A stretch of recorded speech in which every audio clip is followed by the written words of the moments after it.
دیکھیے اسلام میں جو 4 عبادات فرض کی گئی ہیں، جو 4 ارکان ہیں، ایک رکن تو ہے جس کا تعلق ہے عقیدے سے، کلمہ شہادت،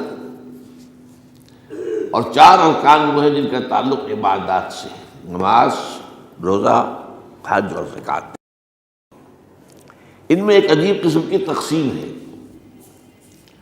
مثلاً 1 2 جمع 2 کی تقسیم بنتی ہے۔ 2 عبادات ان میں سے وہ ہیں جو ہر مسلمان پر فرض ہے، امیر ہو غریب ہو، مرد ہو عورت ہو، ہر ایک پر فرض ہے، نماز اور روزہ، یہ دونوں چیزیں ہر ایک پر فرض ہیں۔ لیکن 2 وہ ہیں کہ جو صرف صاحب استطاعت لوگوں پر فرض ہیں، وہ عام نہیں ہے۔ جو صاحب نصاب ہیں ان پر زکوٰۃ ہے، جو صاحب استطاعت ہیں، حج کرنے کی استطاعت رکھتے ہیں، ان پر حج ہے۔ اس میں 2 جمع 2 کی ایک تقسیم اور آتی ہے، ایک اور اعتبار سے۔ قرآن میں زیادہ ایمفیسس 2 عبادات پر ہے، نماز اور زکوٰۃ۔ اقیموا الصلاۃ وآتوا الزکاۃ، اقیموا الصلاۃ وآتوا الزکاۃ، اقیموا الصلاۃ وآتوا الزکاۃ، یقیمون الصلاۃ ویؤتون الزکاۃ۔ یہ گویا کہ بندھا ہوا ہے ایک جوڑا، جبکہ یہ صورتحال جو ہے روزے کی بھی نہیں ہے اور حج کی بھی نہیں ہے۔ صلاۃ اور زکوٰۃ کا حکم بے شمار مرتبہ قرآن میں آیا،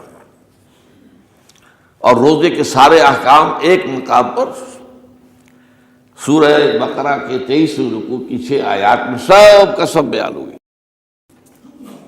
باقی تو بعض جگہوں پر اس کا صرف اس اعتبار سے تذکرہ ہے کہ اگر کوئی کفارہ ادا کرنا ہے اس کے لیے اتنے روزے رکھ لو، ورنہ یہ ہے کہ روزے کا اپنی جگہ پر مستقل بذات جو ہے وہ ذکر یا حکم موجود نہیں۔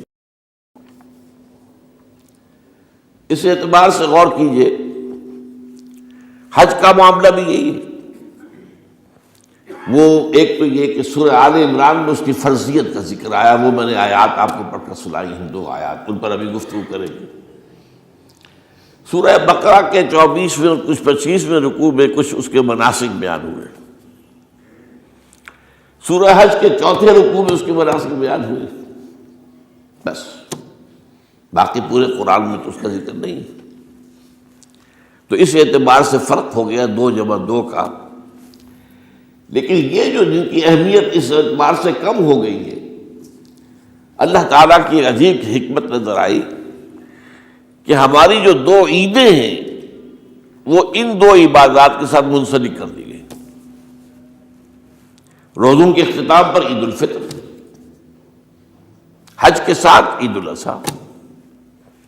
تو گویا کہ ان 2 عبادات کی اہمیت میں اگر کسی درجے میں کوئی کمی محسوس ہوتی ہے قرآن مجید کے بیان کے حوالے سے، تو اس کی تلافی اس سے ہو جاتی ہے کہ عیدین ہماری 2 ہی عیدیں ہیں، 2 ہی تہوار ہیں، اور وہ ان 2 عبادات کے ساتھ جوڑ دیے گئے۔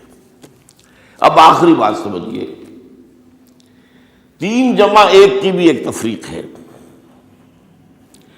3 عبادات وہ ہیں جو مؤقت ہیں صرف، یعنی معلق بالزمان، ان کا تعلق وقت کے ساتھ ہے، یہ نہیں کہ کسی خاص جگہ سے متعلق ہے۔ نماز ہر جگہ فرض ہے، ہاں البتہ اس کا وقت آئے گا، اگر سورج جو ہے نصف النہار سے ڈھلکے گا تو ظہر کا وقت ہوگا، اگر کسی وجہ سے اللہ تعالیٰ کی حکمت ہو کہ سورج وہیں کا وہیں کھڑا رہ جائے تو ظہر کا وقت آئے گا ہی نہیں، ظہر فرض ہوگی ہی نہیں۔ مغرب اسی وقت فرض ہوگی جبکہ سورج غروب ہو جائے، اگر کسی وجہ سے سورج غروب نہ ہو، اور کیا پتہ یہ ساری باتیں جو ہیں قیامت کا جو زلزلہ آنے والا ہے اس میں یہ ساری ہی باتیں ہونے والی ہیں، سورج مغرب سے طلوع ہوگا یہ تو وضاحت کے ساتھ کہا گیا ہے، تو مغرب کا وقت نہیں آئے گا۔ اسی طریقے سے رمضان کا مہینہ آئے گا تو روزے فرض ہوں گے۔ اس حوالے سے یہ زمانے کا تعلق تو ہے لیکن کسی مکان سے کوئی تعلق نہیں۔ حج وہ ہے جس کے تقریباً تمام مناسک جو ہیں وہ ایک خاص مقام پر ادا ہوتے ہیں۔ آپ سفر کر کے جائیے، مکہ مکرمہ جائیے، اللہ کے گھر کا طواف کیجیے، پھر وہاں سے جو بھی روانگی ہوتی ہے یوم الترویہ 8 ذی الحجہ کو نکلیے اور جا کر منا میں قیام کیجیے ایک رات، پھر 9 کی صبح کو نکلیں عرفات جائیے، عرفات میں شام تک قیام رہے گا، لیکن مغرب کی نماز کے وقت کے بعد وہاں سے نکلیں گے، مغرب وہاں پڑھیں گے نہیں، وہ جا کر مزدلفہ میں پڑھی جائے گی عشاء کے ساتھ ملا کر، چاہے کتنی ہی دیر ہو جائے۔ بہرحال یہ ساری چیزیں ایک خاص مقام کے ساتھ ہیں، منسلک ہیں، ہر جگہ پر یہ ادا نہیں ہو سکتا۔ اب اس میں دیکھیے حکمت نظر آ رہی ہے، چونکہ حج جو ہے ایک خاص جگہ پر ایک خاص مقام سے وابستہ ہے، اس کے ساتھ جو عید الاضحیٰ وابستہ کی گئی ہے، یہ گویا کہ حج ہی کے ایک رکن کو پھیلا دیا گیا ہے۔ قربانی جو مناسک حج میں بڑی اہمیت کی حامل ہے، اسے عام کر دیا گیا۔ تم مدینہ مکے تو نہیں پہنچ سکے ہو، لیکن یہاں پر قربانی کے اندر تو شریک ہو جاؤ۔ اور بعض مشابہتیں اور بتائی گئی ہیں کہ ذی الحجہ کا چاند طلوع ہو جائے تو اس کے بعد حجامت نہ کراؤ، ناخن نہ کاٹو، وہ جو کچھ بھی آپ کو معلوم ہے احرام کی کچھ پابندیاں ہوتی ہیں، ایک مشابہت کسی درجے میں، ٹھیک ہے ہم وہاں نہیں ہیں لیکن ان کے ساتھ ایک مشابہت پیدا ہو رہی ہے۔ تو قربانی در حقیقت جو ہے عید الاضحیٰ، وہ گویا کہ ایکسٹینشن ہے حج کی، کہ تمام عالم اسلام کے اندر جو ہے تمام مسلمان جہاں بھی کہیں ہیں وہ حج کے اس ایک منسک کے اندر شریک ہو جاتے ہیں۔ تو یہ میں نے چند باتیں تمہیداً عرض کی ہیں ان عبادات اربعہ کے بارے میں، ان کی جو ریلیٹیو حیثیت ہے ہمارے دین میں۔ اب آئیے حج کا معاملہ کیا ہے، وہ پورا ایک خاص علاقے سے متعلق ہے اور ایک خاص شخصیت سے متعلق ہے، یہ بھی نوٹ کر لیجیے۔ چنانچہ جو آیات میں نے آپ کو سنائی حج کے بارے میں، ان اول بیت وضع للناس للذی ببکۃ مبارکا وہدی للعالمین، یقیناً پہلا گھر جو بنایا گیا لوگوں کے لیے، یعنی اللہ کی عبادت کے لیے، کہ لوگ وہاں جمع ہوں اللہ کی عبادت کے لیے، وہ ہے جو بکہ میں ہے۔ بکہ اور مکہ یہ ایک ہی لفظ ہے، تورات میں بکہ کا لفظ آیا ہے، قرآن مجید میں مکہ۔ یہ تھوڑا فرق جو ہے یہ تلفظ کا ہو جایا کرتا ہے مختلف زبانوں کے اندر، جیسا کہ آپ کو معلوم ہوگا کہ آج کل جو عرب کے لوگ ہیں وہ قاف کو گاف پڑھتے ہیں، گل گم، قم کی بجائے گم، قل کی بجائے گل، اقول لک اقول لک، وہ گاف۔ تو یہ جو ہے فرق ہو جاتا ہے۔ تو بکہ، وادی بکہ، یہ ہے در حقیقت مکہ مکرمہ۔ تو پہلا گھر جو بنایا گیا ہے، اور اس کے بارے میں جو یہ عام طور پر مشہور ہے کہ اس کے معمار حضرت ابراہیم ہیں، یہ بات صحیح نہیں ہے۔ اس کے معمار اول حضرت آدم علیہ السلام خود ہیں۔ اول بیت ہے نا، پہلا گھر، تو کیا یہ ممکن ہے کہ آدم سے لے کر ابراہیم تک کوئی گھر اللہ کی عبادت کے لیے بنا ہی نہ ہو؟ تو ناممکنات میں سے اولا بیت میں خود دلیل موجود ہے۔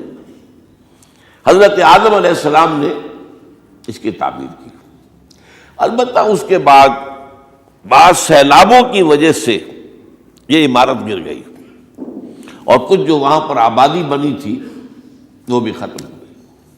تو ایسے آتے ہیں، آپ کو معلوم ہے کہ یمن میں جب ان کا ایک بند ٹوٹا تھا بہت بڑا، سد معارب، تو پھر وہاں جو اتنی خوشحالی تھی اور جو وہاں پر جو باغات تھے اور جو کھیتیاں سب برباد ہو گئی، اور وہاں سے لوگ جو ہے نقل مکانی کرنے پر مجبور ہو گئے۔ یہی یمن کے قبائل تھے جو جا کر شام اور عراق میں آباد ہوئے، یہی یمن کے دو قبیلے تھے جو مدینے میں آ کر آباد ہوئے، اوس اور خزرج، یہ یمن کے قبیلے تھے۔ تو اس بند کے ٹوٹنے کے بعد اگر خدا نہ خواستہ اگر ہمارا تربیلا ڈیم ٹوٹ جائے کیا ہوگا؟ پچھلے دنوں خبریں آئی ہیں اخبارات میں کہ ہندوستان میں غور ہو رہا ہے اس پر کہ تربیلا ڈیم کو اڑا دو، وہ سوچتے ہیں پاکستان کو ختم کرنے کی سبیل کیا ہو سکتی ہے، تو بڑی سمپل ہے اور بڑا آسان کام ہے، بمبارڈمنٹ کر دینا جو ہے، ٹھیک ہے ان کا جہاز آئیں، کچھ کو ہم گرا بھی لیں گے، لیکن کچھ تو آ کر جو ہے وہاں پر وہ اپنے بم جو ہے وہ ہدف کے اوپر گرا جائیں گے، کیا ہوگا؟ یوں سمجھیے کہ جو سونامی کا آیا تھا سیلاب، وہ سونامی کا سیلاب آئے گا بھارت پاکستان کے اوپر، اور ہر چیز تباہ و برباد ہو جائے گی۔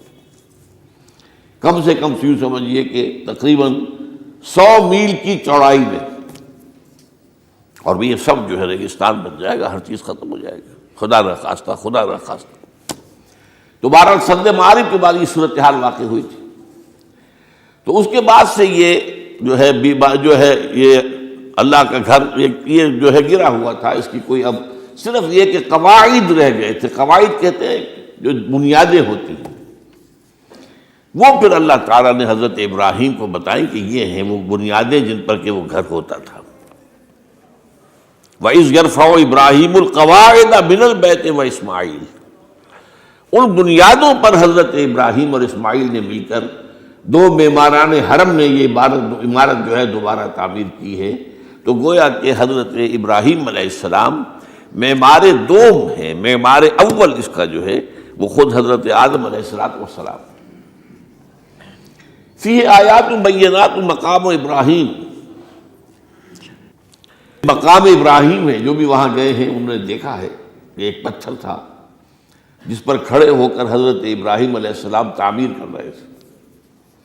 اب آج تو آپ کو معلوم اسکیفولڈنگ لگ جاتی ہے، بانس لگ گئے، یا آج کل تو جو ہے پائپ جو ہے لوہے کے اس سے لگا کر، تو جیسے جیسے عمارت اٹھتی جا رہی ہے اسی طریقے سے اس کے ساتھ جو ہے وہ چل رہے ہیں اور ان کے اوپر کھڑے ہو کر تعمیر ہو رہی ہے۔ تو اس وقت کچھ نہیں تھا، تو ایک پتھر ایسا تھا کہ جو خود بخود اٹھتا تھا پھر اللہ تعالیٰ کے اٹھانے سے، یا یوں کہیے کہ ملائکہ کے اٹھانے سے، اور اسی پر حضرت ابراہیم کھڑے ہو کر وہ پتھروں کے اوپر پتھر رکھتے جا رہے تھے، اور اس کی وجہ سے اس پتھر کے اوپر کتنی دیر کھڑے رہنا ہوا ہوگا حضرت ابراہیم علیہ السلام کا کہ اس پر ان کے پاؤں کے نشان بن گئے۔ وہ ہے مقام ابراہیم، جو آپ نے دیکھا ہوگا کہ وہاں ایک بہت خوبصورت قسم کا ایک پنجرا سا بنا ہوا ہے، اور اس کے اندر وہ مقام ابراہیم ہے۔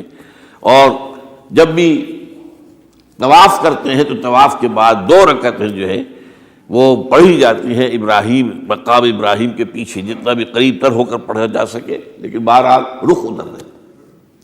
تو فیہ آیات بینات مقام ابراہیم ومن دخلہ کان آمنا۔ تو ایک تو یہ کہ وہ نشانیاں ہیں، وہ اللہ تعالیٰ جن لوگوں کی کہ دل کی آنکھ کھلی ہو، روحانی آنکھیں کھلی ہو، ان کو دکھاتا ہے، اور ایک وہ ہے کہ جو ہماری ان سامنے کی ظاہری آنکھوں کو بھی نظر آتی ہے۔ یہ نوٹ کر لیجئے کہ یہ مقام امن کا گہوارہ رہا ہے۔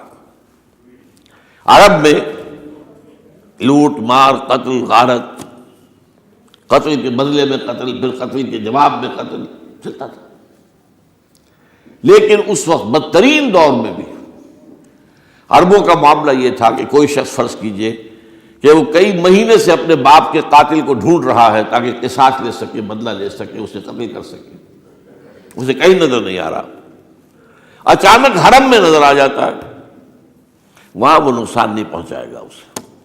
یہ امن کا گھر ہے، اللہ تعالیٰ نے اسے امن کی جگہ بنایا ہے، بلد الامین کہا گیا ہے اس کو، امن والا شہر۔ تو یہ جو ہے یہ تو آج تک بھی اس کی جو برکت ہے وہ نظر آتی ہے۔ وَمَن دَخَلَهُ كَانَ آمِنًا وَلِلَّهِ عَلَى النَّاسِ حِجُّ الْبَيْتِ مَنِ اسْتَطَاعَ إِلَيْهِ سَبِيلًا، اور اللہ کا حق ہے اپنے بندوں پر کہ وہ حج کریں اس کے اس گھر کا، جو کوئی بھی استطاعت رکھتا ہو سفر کی۔ اگر زیادہ راہ ہے، خرچہ ہے، جانے آنے کے اخراجات مہیا ہیں، اور یہ کہ آپ پیچھے جن کو چھوڑ کر جا رہے ہیں ان کے لیے بھی اتنے وقت کا جو ہے وہ انتظام ہے کھانے پینے کا، گزارے کا، نان نفقے کا، تو آپ پر حج فرض ہو گئے۔ اب اگر اس فرضیت کے بعد کوئی شخص تاخیر کرتا ہے وہ بڑے گناہ کے اندر مبتلا ہے۔ جیسے ہی فرضیت ہو جائے، پہلا کام جو ہے، پہلا قرض جو ہے، یوں سمجھیے یہ اللہ کا قرض ہے بندوں پر۔ یہ لام جو آتا ہے، لام اور اعلیٰ، لام کسی کے حق کے لیے، اعلیٰ کسی کے اوپر حق ہونا۔ وَلِلَّهِ عَلَى النَّاسِ حِجُّ الْبَيْتِ مَنِ اسْتَطَاعَ إِلَيْهِ سَبِيلًا، یہ تو اللہ کا حق ہے لوگوں پر، لوگوں کے ذمے، یہ قرض ہے اللہ کا کہ اس کے گھر کا حج کریں، جائیں، طواف کریں، اور جو بھی اس کے مناسک ہیں ادا کریں، اور وہیں پر قربانی کا بھی ہے۔ لِيَشْهَدُوا مَنَافِعَ لَهُمْ وَيَذْكُرُوا اسْمَ اللَّهِ فِي أَيَّامٍ مَّعْلُومَاتٍ عَلَىٰ مَا رَزَقَهُم مِّن بَهِيمَةِ الْأَنْعَامِ فَكُلُوا مِنْهَا وَأَطْعِمُوا الْبَائِسَ الْفَقِيرَ، اسی کے اندر جو ہے مناسک کے اندر قربانی بھی ہے۔ افریقہ میں آپ کو معلوم ہے، شمالی افریقہ میں زیادہ تر لوگ جو ہیں جیسے کہ ہندوستان پاکستان میں ہیں ویسے ہیں، لیکن آپ جنوب میں چلتے جائیے تو رنگ گہرا ہوتا چلا جائے گا، انتہائی سیاہ رنگ، وہ بھی ہے، سب آ رہے ہیں، شکلیں جدا ہیں، زبانیں جدا ہیں، لیکن سب کے سب جو ہے ایک ہی نغمہ ان کی زبان پر ہے ایک ہی نغمہ، کہیں واضح کہیں مبہم، وہ ایک ہی مذہب، لبیک اللہم لبیک لبیک لا شریک لک لبیک ان الحمد والنعمت لک والملک لا شریک لک۔ اب یہ ترانہ ہے، توحید کا ترانہ ہے، اور گونج رہی ہے اس وقت، آپ اندازہ نہیں کر سکتے کہ وہ پوری سرزمین گونج رہی ہوگی اس ترانے کے ساتھ، کیونکہ تھوڑی تھوڑی دیر کے بعد نئے قافلے داخل ہو رہے ہیں۔ ابھی ایک قافلہ جو ہے اس نے سعی مکمل کی ہے، شامل ہو گیا، بلکہ اس کے دوران ہی ابھی اس کا ختم نہیں ہوا کہ تیسرا قافلہ چلا رہا ہے۔ وہ تو یہاں تو ظاہر بات ہے کہ میں نے چونکہ ایک نقشہ اپنی نگاہوں سے دیکھا ہے، مدینہ منورہ سے اور مکہ مکرمہ جاتے ہوئے رات کے وقت، کہ کہیں جو ہے وہ روشنیوں کی وہ قطار ٹوٹتی ہی نہیں تھی، مسلسل معلوم ہوتا ہے کہ سڑک کے اوپر گاڑی ہے، مسلسل، کہیں اس کے اندر وقفہ ہی نہیں۔ اتنے بڑے پیمانے پر، اتنے بڑے پیمانے پر، اتنے بڑے پیمانے پر لوگ جمع ہو رہے ہیں۔ زبانیں جدا ہیں، ایک دوسرے کی زبان نہیں سمجھتے، لیکن ایک زبان اور بھی ہوتی ہے جو بغیر بولے سمجھ میں آتی ہے، اس سے معلوم ہوتا ہے سب کے لیے محبت ہے، ہمارے بھائی ہیں، تمام مسلمان ہیں۔ بعض کے اندر یہ محبت کا جذبہ زیادہ ہے۔ ترکوں میں انڈو پاکستان کے لوگوں کے لیے بہت محبت ہے۔ اب وہ بات جو نہیں کر سکتے، سمجھا نہیں سکتے، لیکن ان کی آنکھوں سے، ان کے انداز سے وہ محبت ٹپکی پڑتی ہے۔ تو عالمگیریت جو ہے اسلام کی، ہمگیریت، عالمگیریت، آفاقیت، اس کا جو مظہر نظر آتا وہاں تھا۔ پھر یہ کہ ہمارے ہاں کی جتنے بھی فرقہ بندیاں ہیں وہ وہاں ختم ہو جاتی ہیں۔ وہاں اہل حدیث ہیں، حنفی ہیں، مالکی ہیں، شافعی ہیں، حنبلی ہیں۔ یہ کام بھی کیا ہے آ کر انہوں نے آل سعود نہیں، ورنہ اس سے پہلے جو ہے وہ 4 مصلے علیحدہ تھے، وہاں پر 4 جماعتیں علیحدہ ہوتی تھی۔ یہ حنفی مصلی ہے، یہاں پہ حنفی امام ہے وہ پڑھائے گا، یہ شافعی مصلی ہے، شافعی امام ہے وہ نماز پڑھائے گا۔ تو یہ جو ایک تفریق تھی وہاں بھی موجود تھی، انہوں نے ختم کیا، ایک امام کے پیچھے جماعت ہوگی، اسی میں حنفی بھی ہیں، مالکی بھی ہیں، شافعی بھی۔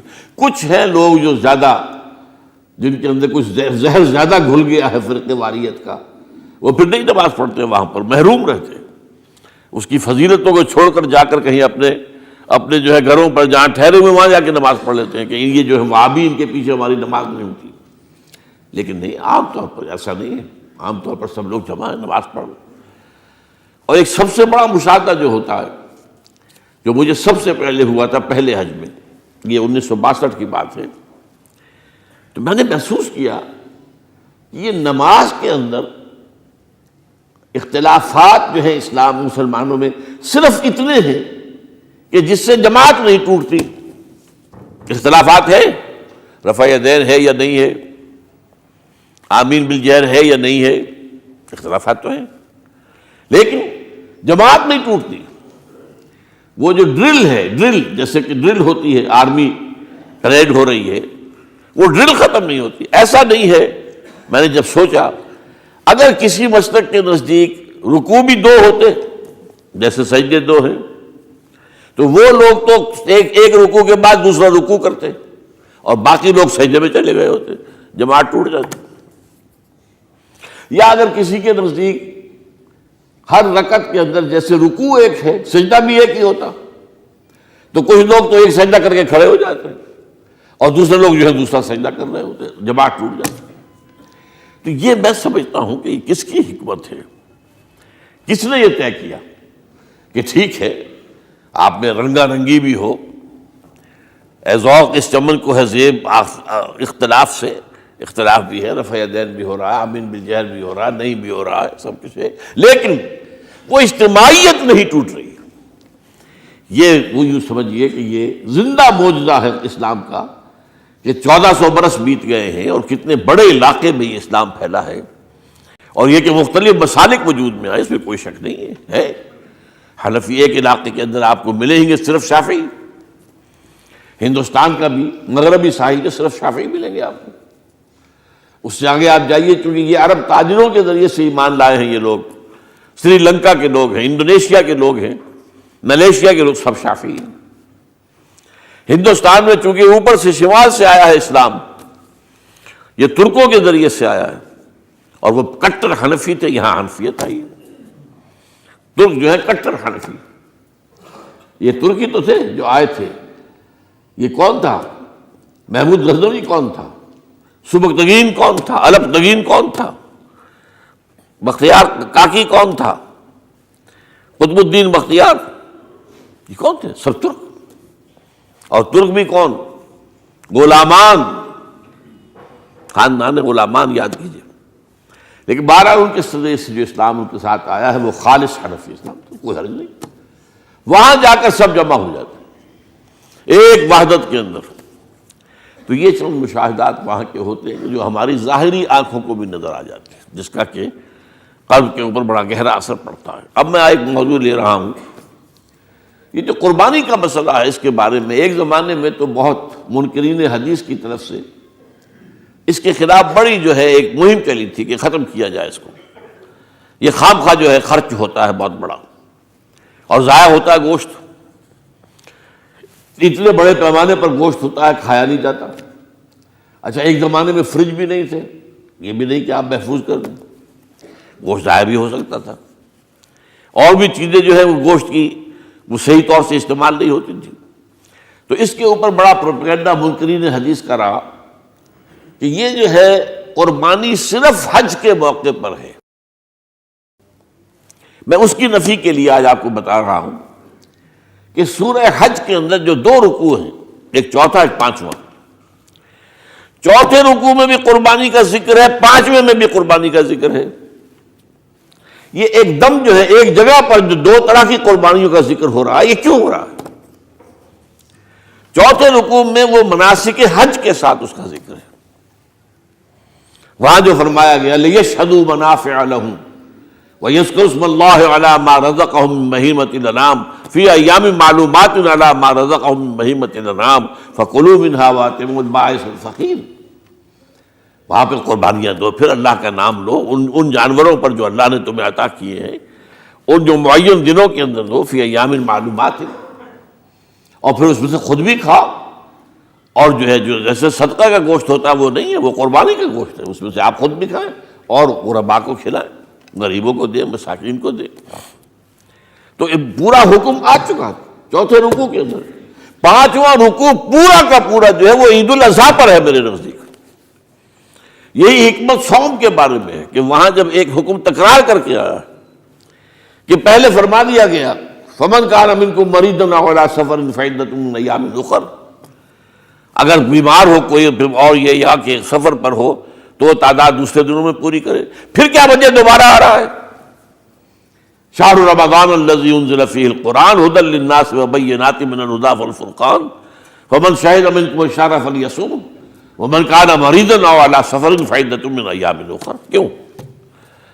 یہ تو ادبی اعتبار سے یہ کلام کا عیب شمار ہوتا ہے، تکرار بلا کسی سبب کے، نہیں، سبب کے بغیر نہیں ہے۔ وہاں کیا تھا؟ وہاں ان 2 رعایتوں کے ساتھ تیسری بھی شامل تھی کہ اگر صحیح ہو اور مقیم ہو پھر بھی روزہ نہ رکھو تو ایک مسکین کو کھانا کھلا دو. یہ رعایت ختم ہوئی ہے رمضان کے روزے کے ساتھ. اب رکھنا پڑے گا روزہ، اور اگر بیمار ہو یا سفر پر ہو تو ٹھیک ہے، دوسرے دنوں میں پورا کرو، پورا کرنا لازم ہے اس کو. تو یہ چیز جو ہے یہ در حقیقت کسی وجہ سے ہوتی ہے. بالکل یہی بات ہے سورہ حج کے چوتھے رکوع کے اندر، وہ جو قربانی ہے حج کے ساتھ اس کا ذکر آ چکا. اب سنیے یہ جو آ رہا ہے، فرمایا وَلِكُلِّ أُمَّةٍ جَعَلْنَا مَنْسَكًا، ہر امت پر ہم نے ایک جو ہے قربانی کا معاملہ نازل وہ جو ہے فرض کیا ہے. میں نے چونکہ آج شروع میں کہا تھا کہ صوم اور حج میں کچھ مشابہتیں ہیں. دیکھیے صوم کا حکم بھی آیا تھا تو کس طور سے آیا تھا؟ یا ایھا الذین آمنوا کتب علیکم الصیام کما کتب علی الذین من قبلکم لعلکم تتقون، اہل ایمان تم پر روزہ رکھنا فرض کیا گیا جیسے کہ فرض کیا گیا تھا ان پر جو تم سے پہلے تھے. یہاں پر اسی حوالے سے بات ہو رہی ہے کہ اے مسلمانوں، یہ قربانی صرف تم پر فرض نہیں کی جا رہی، یہ تو ہر امت پر، ہر نبی ہر رسول کی امت. وَلِكُلِّ أُمَّةٍ جَعَلْنَا مَنْسَكًا لِيَذْكُرُوا اسْمَ اللَّهِ عَلَيْهَا، تاکہ وہ نام لیں اللہ کا، عَلَىٰ مَا رَزَقَهُم مِّن بَهِیمَةِ الْأَنْعَامِ، جو کچھ اللہ تعالیٰ نے انہیں رزق دیا ہے. یہ چوپائے جو ہیں حیوانات قسم کے، ان پر اللہ کا نام لے کر چھری پھیری جائے، اللہ کے نام سے ان کو ذبح کیا جائے. فَإِلَٰهُكُمْ إِلَٰهٌ وَاحِدٌ فَلَهُ أَسْلِمُوا. تو یہ جان لو کہ اس قربانی کی اصل روح کیا ہے؟ وہ یہ ہے کہ اللہ تمہارا ایک الہ ہے، اسی کے سامنے تمہیں سر جھکانا ہے. یہ روح تقویٰ اگر نہیں ہوگی تو یہ قربانی بے معنی ہو جائے گی. نماز و روزہ و قربانی و حج یہ سب باقی ہیں، تو باقی نہیں ہے.